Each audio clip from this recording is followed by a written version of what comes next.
Bonjour les amis de la forêt, alors aujourd'hui nous allons parler de l'islamo-gauchisme. Alors, déjà cette expression islamo-gauchisme, elle a été forgée par un intellectuel anglais qui s'appelle Chris Harman, un trotskiste qui faisait partie, puisqu'il est décédé, du Social Worker Party, et qui avait écrit en 1994 un livre qui s'appelle Le prophète et le prolétariat. Très intéressant d'ailleurs, que vous pouvez lire en PDF sur le site marxiste.org. Alors cette expression signifiait tout simplement que certains marxistes et libertaires voyaient un peu dans l'islam une réaction légitime de personnes dominées à l'oppression bourgeoise. Alors, il y a Laurent Bouvet aussi qui, dans l'insécurité culturelle, a expliqué que la gauche, depuis une vingtaine d'années, si je puis dire, est orpheline en fait du prolétaire, en tout cas de l'ouvrier d'industrie qui a quasiment disparu en France et en Occident, et a remplacé tout simplement ce dernier par la figure de l'immigré musulman, du travailleur immigré musulman, qui est une catégorie exploitée et opprimée en Occident et plus particulièrement en France, et qui est victime d'un pouvoir blanc chrétien colonisateur dominant, quoi. Enfin, pouvoir blanc chrétien, on va pas parler de pouvoir blanc chez les marxistes, mais de bourgeoisie. Il y a un parti qui s'appelle le Parti des indigènes de la République, ou le PIR, qui a été créé en 2005, qui est altermondialiste, socialisant, mais en même temps qui revendique son islamité, et qui voit dans les populations musulmanes françaises des opprimés, dont la confession, l'islam, en fait, fait partie intégrante de leur condition de dominés, ou de population opprimée. Et que cet islam-là peut servir aussi de force émancipatrice. On a sa porte-parole qui est Ouria Boutelja, qui a d'ailleurs pris par exemple position contre le métissage, et qui a nommé en fait les Français blancs, les a appelés les sous-chiens. Il y avait des associations antiracistes d'ailleurs qui avaient porté plainte.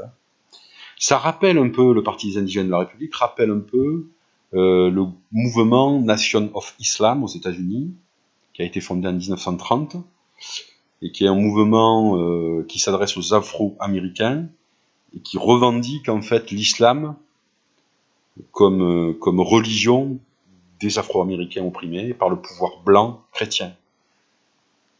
Ce groupe existe toujours, il est aujourd'hui dirigé par Louis Farrakhan, il est contre le métissage et il est ouvertement raciste. Et un Malcolm X, par exemple, s'était rallié, qui était chrétien, s'était converti à l'islam et avait adhéré à Nation of Islam. Parce qu'il associait la confession musulmane et la résistance aussi à l'oppresseur chrétien blanc, le WASP, White Anglo-Saxon Protestant, qui fait partie de l'État bourgeois américain.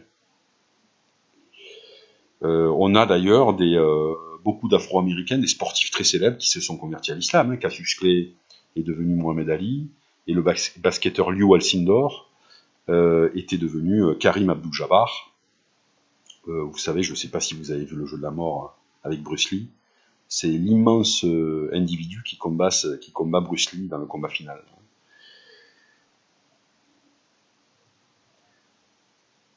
Alors le Palestinien, le colonisé, le travailleur immigré. Pour la gauche, pour une certaine gauche, pas pour toute la gauche, pour une certaine gauche, il a toujours été difficile de critiquer l'islam. Pourquoi ? Parce que l'islam, c'est la religion du colonisé, du palestinien, qui est opprimé en fait par l'État sioniste, et c'est la religion du travailleur immigré qui est exploité par l'Occident. Donc il y a toujours eu une certaine pudeur, si je puis dire, à critiquer l'islam ouvertement.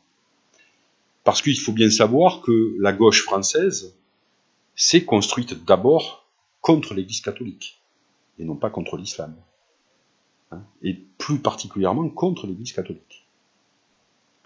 Et c'est encore très présent, cet anticatholicisme, dans certaines formations de gauche. L'irruption de l'islam dans nos sociétés occidentales, c'est très récent. la figure du travailleur immigré, elle est pas très présente avant les années 80. Il n'y a pas de parti politique. Le FN qui a été créé en 1972, le premier résultat du FM électoralement parlant, c'est les élections européennes en 1984, qui est là une expression certainement d'un racisme anti-islam et anti-maghrébin. Donc tout ça est assez récent quand même. Alors, je rappelle quand même que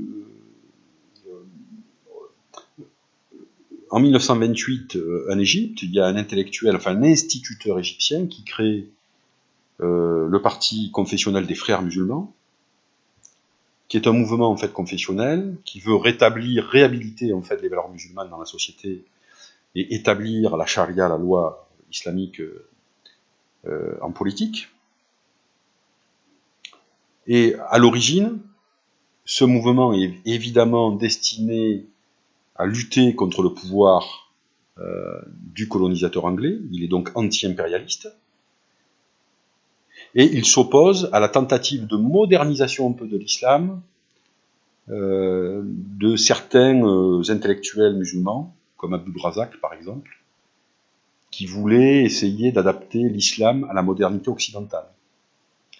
Peu avant d'ailleurs, il y a Mustafa Kemal, qui va devenir Atatürk, le président de la Turquie, qui avait aboli le califat, qui avait été un peu un tremblement de terre dans le monde musulman.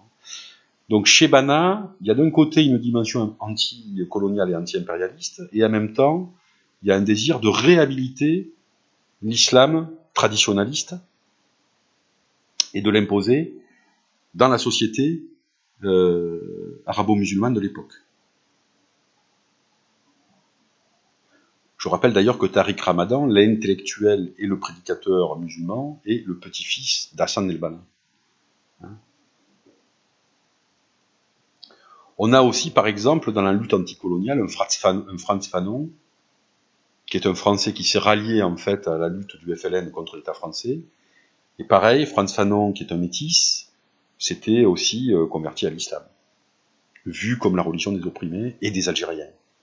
Même si évidemment le FLN avant tout c'est un parti, on peut dire nationaliste, laïcard un petit peu, et qui n'est pas spécialement religieux, confessionnel.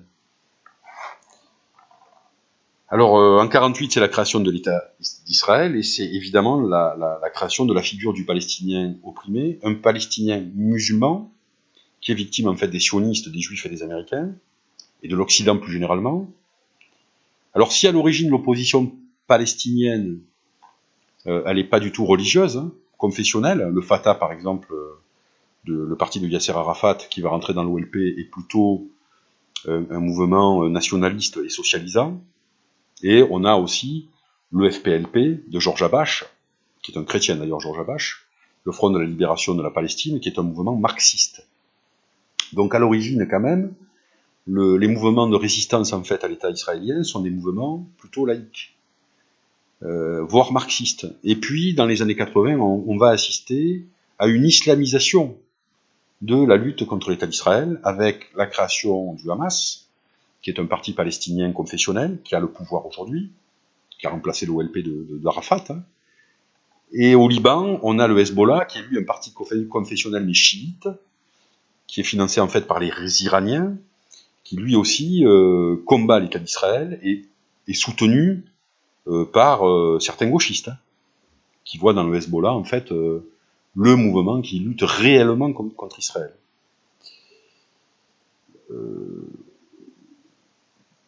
En suivant le principe en fait que l'ennemi de mon ennemi est mon ami. Comme il y a une gauche qui existe qui est férocement antisioniste, et comme le Hezbollah est antisioniste, on peut facilement retrouver des rapprochements, quoi. Suivant la devise sun tzuienne, l'ennemi de mon ennemi est mon ami. Il y a eu des alliances dernièrement, mais ça date depuis les années 2000. On a en Belgique, par exemple, en 2003, on a le Parti du Travail de Belgique, qui est un parti léniniste, qui s'était allié aux élections fédérales en Belgique, je ne sais pas si je l'ai dit, avec la Ligue arabe européenne, qui est un parti confessionnel, proche du Hezbollah.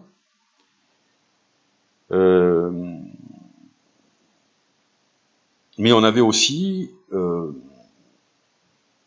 des alliances qui ont été faites notamment lors des élections européennes entre trotskistes et les frères musulmans anglais. Hein.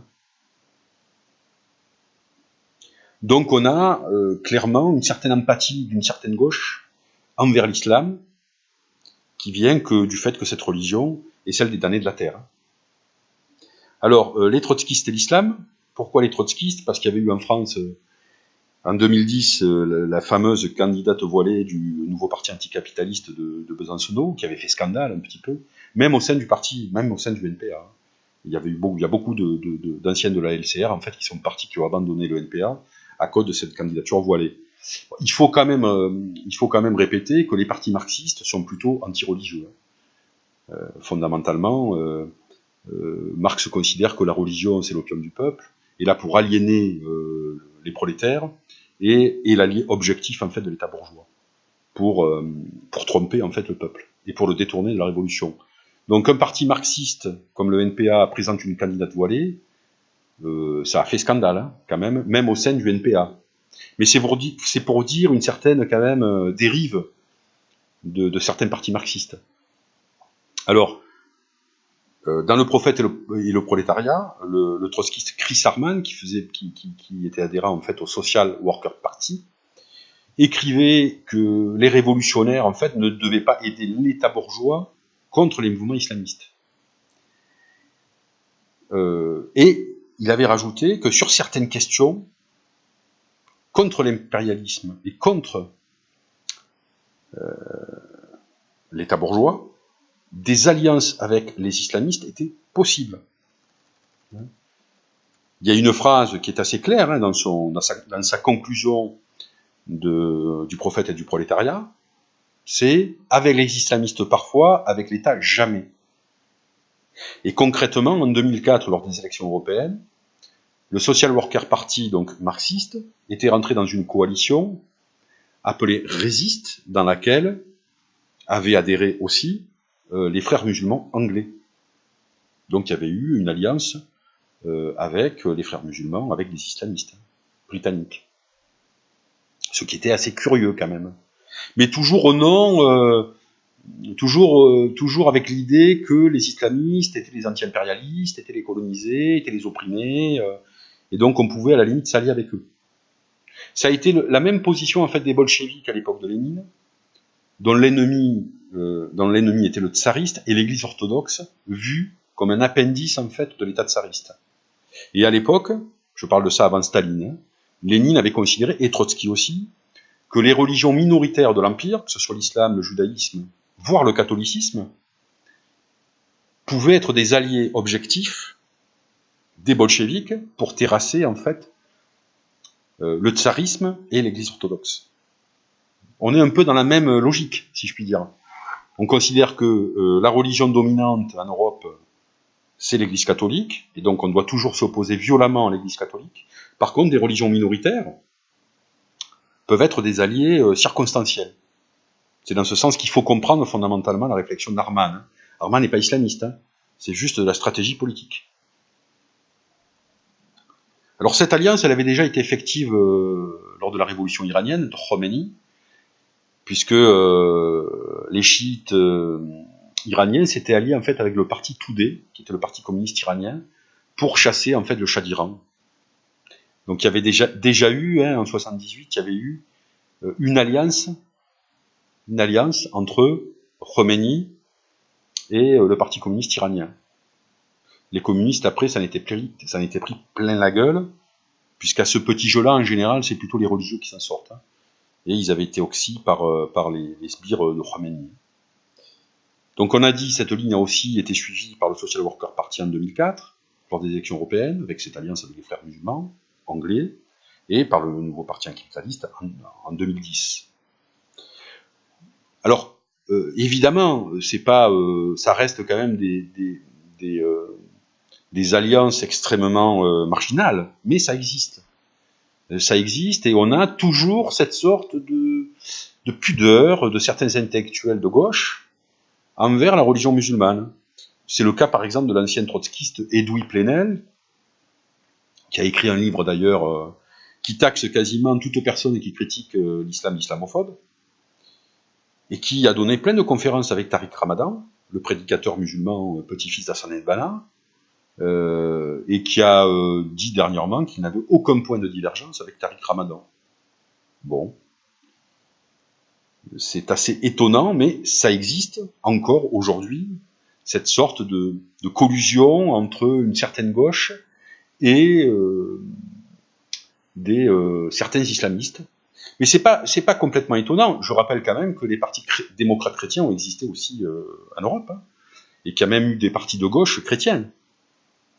Donc fondamentalement, c'est pas totalement absurde comme alliance, hein, puisqu'on connaît ça dans toutes les religions, hein, un petit peu. Mais là, c'est assez surprenant parce que c'est vrai que l'islam a un côté, a pas fait, si je puis dire, son Vatican II, quoi. Il n'y a pas eu d'aggiornamento dans l'islam, et aujourd'hui, on voit plutôt un retour en force de l'islam salafiste, c'est-à-dire intégriste. On a aussi cette fascination de l'islam comme religion traditionnelle, virile et anti-moderne, chez certains mouvements d'extrême droite aussi. Il y a certaines personnalités de l'extrême droite française, je pense à par exemple Paul-Éric Blanc-Rue, qui a écrit un bouquin sur les juifs, qui est un négationniste notoire, ou Marc Georges par exemple, qui a été le numéro 2 dans l'Insoral à une certaine époque, qui tous les deux se sont convertis à l'islam, parce qu'ils voient dans l'islam en fait une religion traditionnaliste, où la place des hommes et des femmes est bien définie, une religion anti-moderne, et qui restait encore virile. C'est-à-dire qu'ils n'acceptent pas, par exemple, certaines pratiques sexuelles, comme l'homosexualité, par exemple. Voilà, je vous remercie, au revoir.